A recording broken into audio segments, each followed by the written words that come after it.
Hi guys, as promised, here's an update for you about this LD75 intelligent taillight na binigyan natin ng review a year ago. So we're gonna provide answers in terms of the performance and of course its aesthetics after 1 year of usage. So how does it look now? Mukha na ba siyang wasted or something like that? Well, as you can see, it still looks brand new even after 1 year of use. Wala pa ding scratches yung sa part ng ilaw mismo. Yung USB port naman ay may rubber cap pa din. And in fact, very intact pa din despite 1 year of paulit-ulit na pagcha-charge.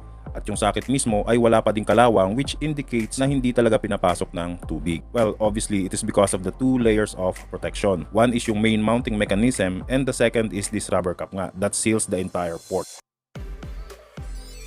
Yung logo or brand ay very legible pa din, which, gaya nga ng sabi ko, is parang brand new pa din ang dating nito pagdating sa physical appearance.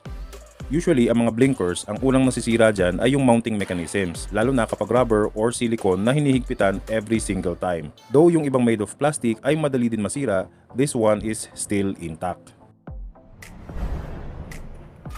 Now let us talk about the performance.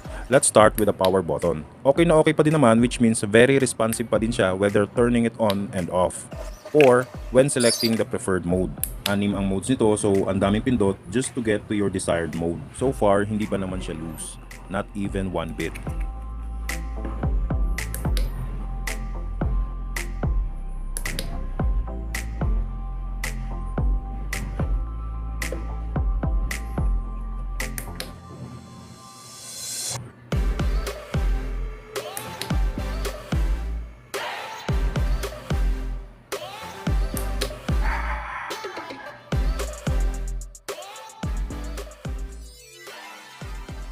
So, are the modes still functioning as they are supposed to? Well, yes. Sa 6 na modes ay wala pang nagloloko maski isa. Case in point, if you select the breathing mode, it stays in that mode till you change it. By the way, may memory pala ito, which means kung ano yung pinakahuling mode na gamit mo, when you turn it off and then turn it on again, it will still be on that mode. Hindi siya nagre-reset every single time na tina-turn off ang blinker. Well, that's nice.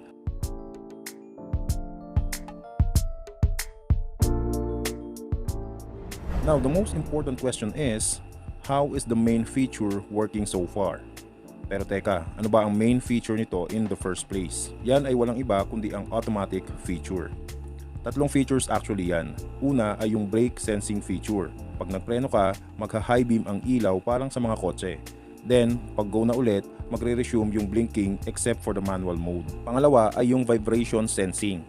Pag may sudden movement, halimbawa ay nalubak ng matindi, ay magha-high beam. What's cool about this vibration sensing is that may dalawang detection methods ito. First is, ayun nga, pag nalubak ng matindi. Second is kapag naka-idle siya. For example, kinuha mo na ang bike para mag-ride na. It will detect that motion at automatic siyang mag-o-on. At ang pangatlong feature naman niya ay ang auto detection. Kapag walang movement for 1 minute, kusa siyang magto-turn off to save some battery. This works sa lahat ng modes maliban sa manual mode na walang auto feature kasi nga manual eh. So that's movement detection. Another detection is yung sunlight detection. It basically means na kapag may araw or enough naman ang liwanag during daytime, ay automatic na mag-o-off ang blinker. It's basically the technology of the blinker saying, hey, it's still daytime and you don't need a blinker. So I'm just gonna save some battery for you. At dito nagkakalituhan sa product na ito. Dahil hindi ma-turn on ng iba ang ilaw or they think namamatay ng kusa ang blinker while they ride thinking nagloloko for some reason. But this is actually what you pay for. The light is detecting that you don't need a blinker at the moment because it's daytime, thus saving you some energy. And this, folks, is the technology working for you. However, if you really want na naka-on pa din maski araw, then manual mode ang piliin mo. In this mode ay mananatiling naka-on ang taillight mo pero ikaw lang din ang makakapag-turn off. Hindi siya magbi-blink, talagang steady lang na nakailaw. But the good thing is, gagana pa din naman ang brake sensing at vibration sensing nito. So once you hit the brakes or there's a sudden stop, ay magha-high beam pa din siya na parang kotse. I hope this clears this part dahil dito talaga nalilito ang iba. But once you understood it, mas lalo mong magugustuhan ang product na ito dahil it means that the technology is indeed working. Kamusta naman ang liwanag? Well, sa totoo lang, wala talaga tayong basihan for any measurement dahil wala naman tayong device na pangsukat ng brightness. However, if sariling memory lang ang pagbabasihan ko or observation for the comparison, ang masasabi ko lang ay wala namang pinagbago, hindi naman nabawasan ang liwanag niya. How about the duration? Well, there's not much decrease in the duration as far as I have observed. Very significant pa din ang runtime niya even after 1 year. So, kamusta naman ang mount so far? Well, as mentioned, intact pa din ang plastic mount nito. At first, may isip mo na may pagka-flimsy ang mechanism niya sa pag-a-attach dahil nga itinutwist lang. However, hindi pa naman ito nalaglag maski isang beses sa mga rides ko. At this point, and para sa akin lang, masasabi ko na secured naman yung latch niya as long as tama yung pagkaka-attach. Kung ang pag-uusapan ay road vibrations lang naman, I don't think malalaglag ito. Pero kung may kukuha from behind during your stops, ay syempre ibang usapan na yon. Well, nabili ko lang naman ito for 315 pesos. Masyadong malayo yan sa price ng mga branded induction type blinkers. So definitely, sulit na in terms of value at durability. Pero note lang, yung may mga ganitong technology ay huwag tayong umasa na perfect na agad.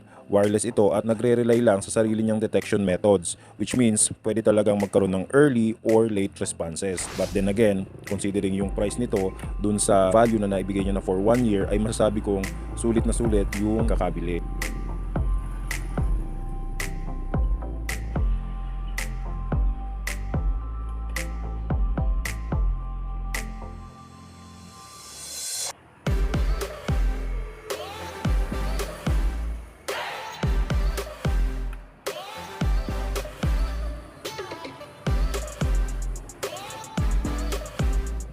And this is where our video ends for this Lead Bike LD75 Intelligent Tail Light. If we're able to provide value, please like this content and please consider subscribing. See you in our next video.